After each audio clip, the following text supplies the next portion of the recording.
Hello dear students, welcome to my YouTube channel Fostering Success. Hope you are doing great and stay safe, stay at home. Last दो lectures हमारे trigonometry के हो चुके हैं. This was my third lecture और इन to lectures में हमने basic देखे थे ट्रिग्नोमेट्री के.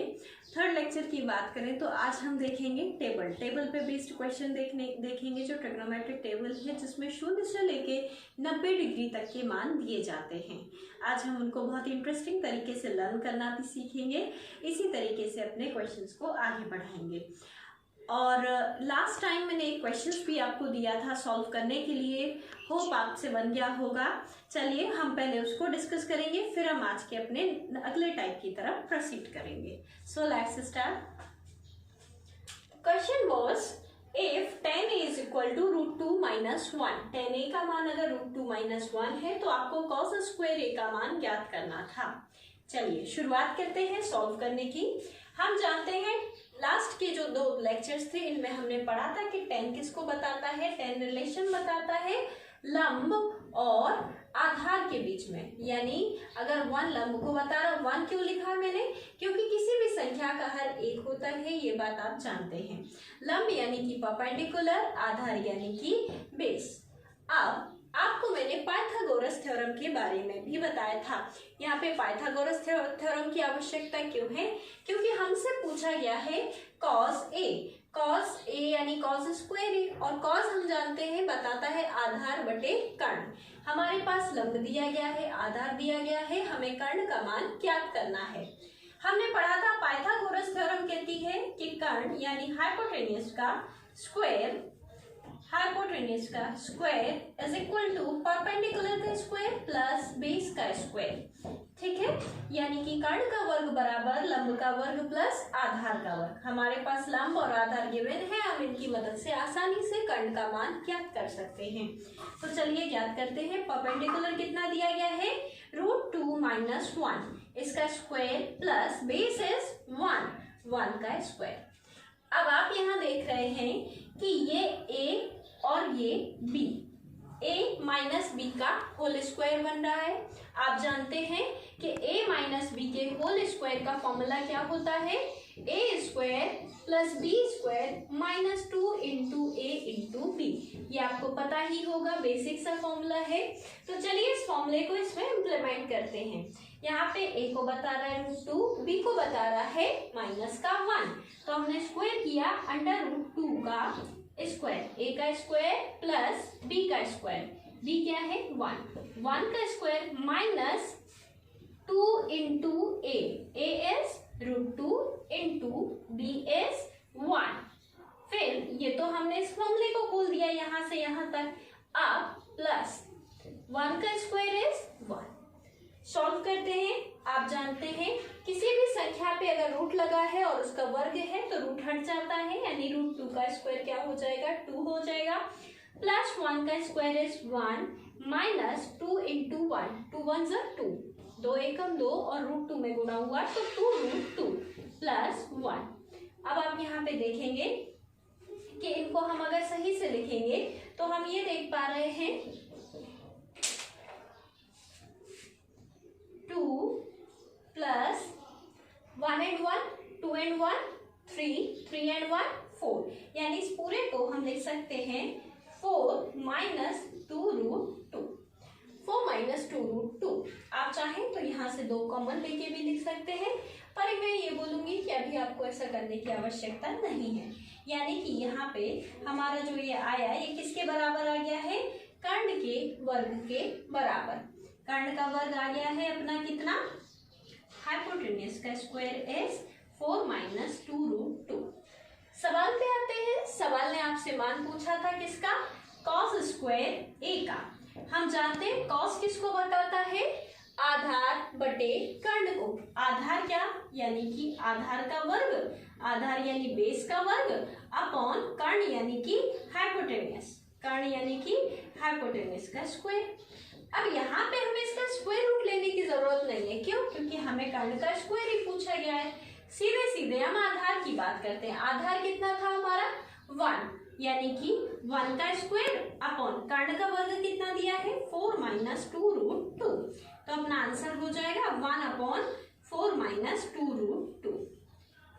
इस तरीके से मैंने ऑप्शंस भी दिए थे। आप चाहें तो इसको और थोड़ा सा आगे बढ़ा सकते हैं कि क्या करें, आप यहाँ से 2 कॉमन ले सकते हैं या फिर रैशनलाइज करके भी, डिपेंड करेगा हमारे ऑप्शंस पे। आप इतना भी कर सकते हैं अगर ऑप्शन में यही आंसर है, अदरवाइज 2 कॉमन लेके अगर आंसर दिया गया है तो 2 कॉमन ले लीजिए, 2 minus √2। So this will be your answer. So let's start our second type question based on angles. Angles पे बेस्ड क्वेश्चंस की बात कर रहे हैं तो सबसे पहले हमारे लिए एंगल्स की जानकारी आवश्यक है। जैसा कि हमने पढ़ा है कि अपने 6 ट्रिग्नोमेट्रिक रेशियोज होते हैं, sin, cos, tan, cos sec and cosec. तो इनमें 0 से लेके 90 डिग्री तक के मान होते हैं। आप यहाँ टेबल देख पा रहे हैं, मैंने लिखा है कोण 0 डिग्री, 30 डिग्री, 45 डिग्री, 60 डिग्री और 90 डिग्री। वहीं पे मैंने कुछ पाई लिखा है, पाई/6, इसको पाई/4 लिखा है, 60 को पाई/3, जबकि 90 को पाई/2 लिखा है। यहाँ ऐसा कैसे लिख सकते हैं मैं आपको बता दूं। पाई को अगर आप डिग्री में कन्वर्ट करेंगे तो पाई = होता है 180 डिग्री। तो सीधी सी बात है कि यदि आपको 90 डिग्री लिखना है तो 90 डिग्री यानी कितने का, 180 का आधा, तो आप कह सकते हैं इसको पाई/2। ऐसे ही आपको अगर लिखना है 30 डिग्री तो आप कहेंगे 180 का 1/6 भाग, और यानी पाई का 1/6 भाग हो जाएगा। 45 यानी पाई/4 और 60 यानी पाई/3। जनरली मैंने देखा है कि स्टूडेंट्स को डाउट रहता है, भूल जाते हैं इस टेबल को, तो मैं इसके लिए एक आपको शॉर्टकट भी बताती हूँ कि आपको कुछ नहीं करना है, 0 से लेके 4 तक की गिनती लिख लेनी है। सबसे पहले यहाँ पे 0, फिर 1, फिर 1, फिर 2, 3 एंड 4। अब अगला स्टेप हमारा क्या रहेगा, सबसे पहले हमने 0 से लेके 4 तक की गिनती लिखी। अब हम इन सब में 4 से भाग दे देंगे। 4 4 4 4। फर्स्ट स्टेप हमने 0 से लेके 4 तक के डिजिट्स लिखे और अब हमने उनको 4 से डिवाइड कर दिया। एंड लास्ट वन स्टेप, इन सब का रूट ले लीजिए।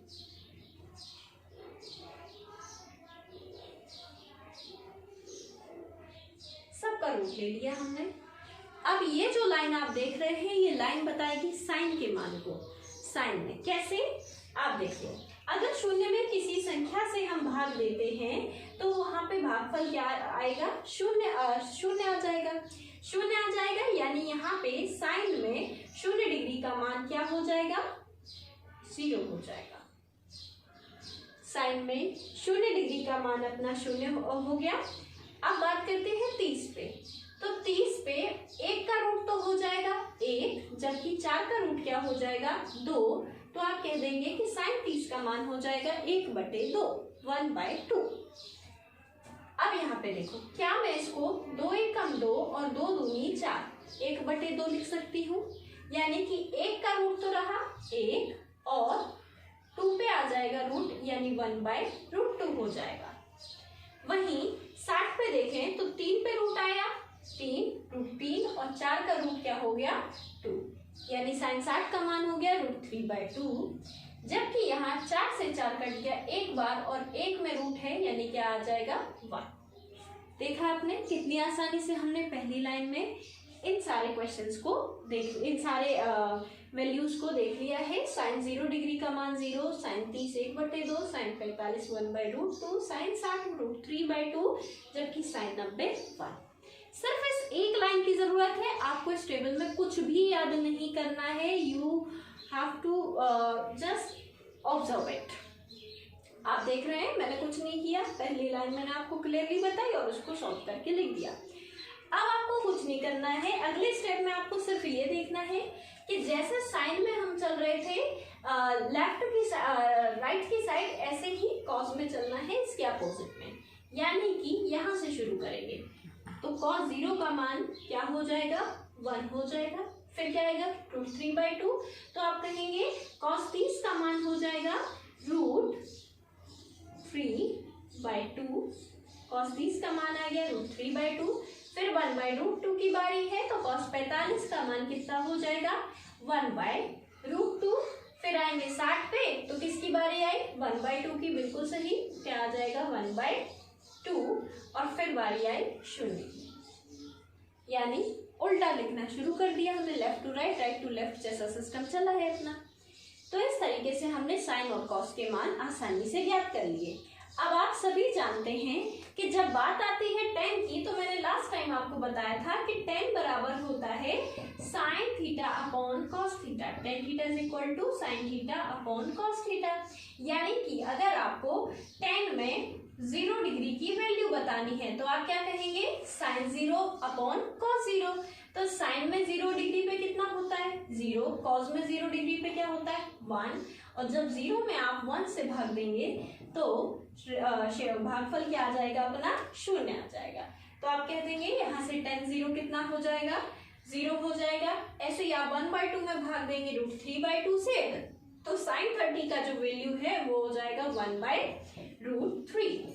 फिर आप 1/√2 में 1/√2 से भाग देंगे तो सीधी सी बात है एक बार भाग जाएगा तो क्या आ जाएगा tan 45 का मान आ जाएगा 1, और √3/2 में 1/2 से डिवाइड करेंगे तो tan 60 का मान आ जाएगा √3। जबकि यहाँ पे जब आप 1 को भाग देंगे 0 से तो आ जाएगा अपरिभाषित भी कहा जाता है, नॉट डिफाइंड भी, इन्फिनिटी। ठीक है, सो यहाँ तक हमने देखा 10 तक की टेबल को देखा। आपने देखा हमें कुछ भी नहीं रखना पड़ेगा, सिर्फ ध्यान से समझने की जरूरत है। आप पूरी टेबल बिल्कुल अच्छे से याद रख सकते हैं, आपकी टिप्स पे हो सकती है पूरी टेबल। अब बात करते हैं कॉट की। जैसा कि मैंने आपको बताया था कि tan का उल्टा क्या होता है कॉट। आप जानते हैं कि tan theta is equal to होता है 1/cot थीटा। क्यों? क्योंकि उल्टा है। या आप ऐसा कह सकते हैं कि अगर cot थीटा पूछा जाए तो हो जाएगा 1/tan थीटा के इक्वल, हो जाएगा कि नहीं। तो जैसे कि आपको 0 डिग्री का मान ज्ञात करना है, cot 0 का वैल्यू बताना है, तो आप कहेंगे 1/tan 0। तो 1/tan 0 की वैल्यू क्या है 0। तो आप कहेंगे जब 1 में 0 से भाग देंगे तो क्या आएगा इन्फिनिटी। तो यहाँ से आप कह सकते हैं कि आपके जो cot 0 की वैल्यू है, cot 0 की वैल्यू वो आ जाएगी कितनी इन्फिनिटी। फिर ऐसे ही आप आगे बढ़ते जाएंगे तो आगे बढ़ के आप क्या कहेंगे कि अगर आपको cot 30 की वैल्यू बतानी है तो 1/1/√3। सो यहाँ तक हमने देखा tan 30 का वैल्यू। अब हम बात करें तो cot 45 की वैल्यू की बात करें हम तो 1/1 यानी क्या हो जाएगा 1। फिर हम cot अगर 60 की बात करें तो क्या हो जाएगी 1/√3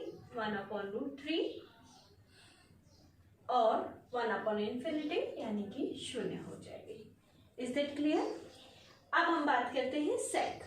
sec की बात करें तो आप जानते हैं कि जो sec होता है, sec इसका उल्टा होता है cos का। तो आप कह सकते हैं कि sec theta is equal to 1/cos theta. If it is 1/cos theta तो आप कह सकते हैं कि अगर आपसे sec 0 डिग्री का वैल्यू पूछा जाए तो 1/cos 0 हो जाएगा। आप जानते हैं कि 1/cos 0 पे cos कितना होता है 1 होता है, तो 1/1 यानी कितना आ जाएगा 1 आ जाएगा।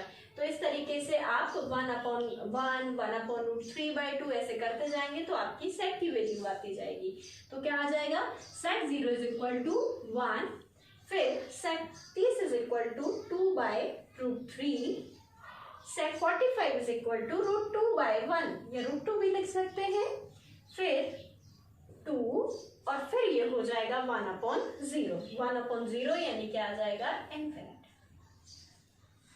फिर कॉजेक की बात करें तो मैंने आपको बता ही रखा है कि कॉजेक किसका उल्टा होता है, कॉजेक होता है cosec theta is equal to 1/sin theta. तो सीधी सी बात है कि अगर आपको कॉजेक में 0 की जिस भी एंगल की वैल्यू बतानी हो तो आप उसी वैल्यू साइन की उसी वैल्यू से डिवाइड कर देंगे 1 को, यानी कि 1/0।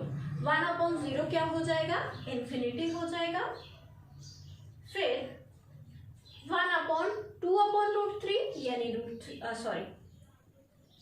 कॉजेक की बात कर रहे हैं तो 1/1/2 यानी क्या हो जाएगा 2 हो जाएगा, फिर √2 एंड देन 2/√3 एंड देन 1।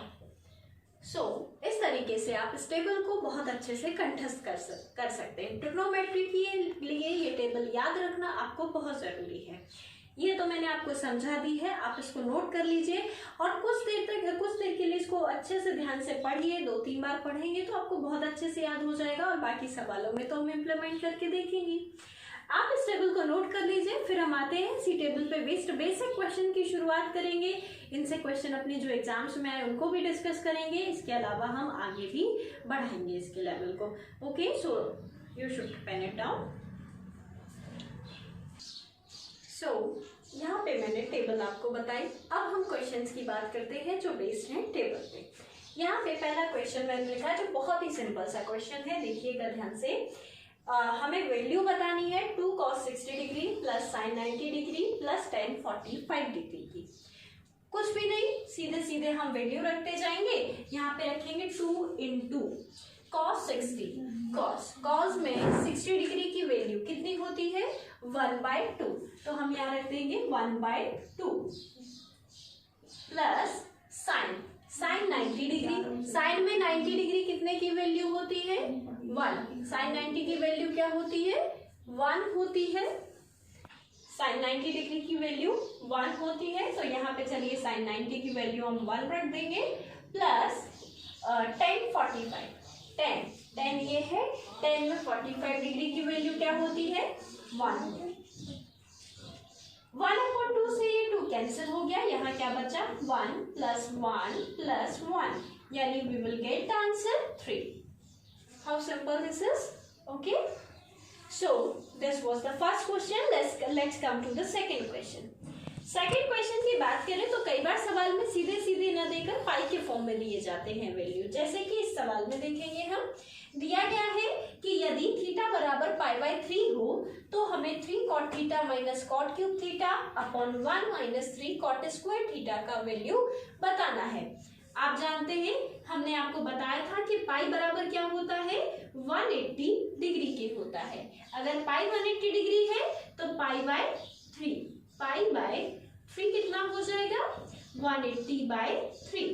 180/3 कहने का मतलब क्या हुआ 60 डिग्री, यानी यहाँ पे बात की जा रही है थीटा यानी 60 डिग्री की। तो चलिए देखते हैं, सवाल ने पूछा है हमसे 3 cot थीटा। थीटा यानी कितना 60 degree minus cot cube theta यानी cot 60 का क्यूब।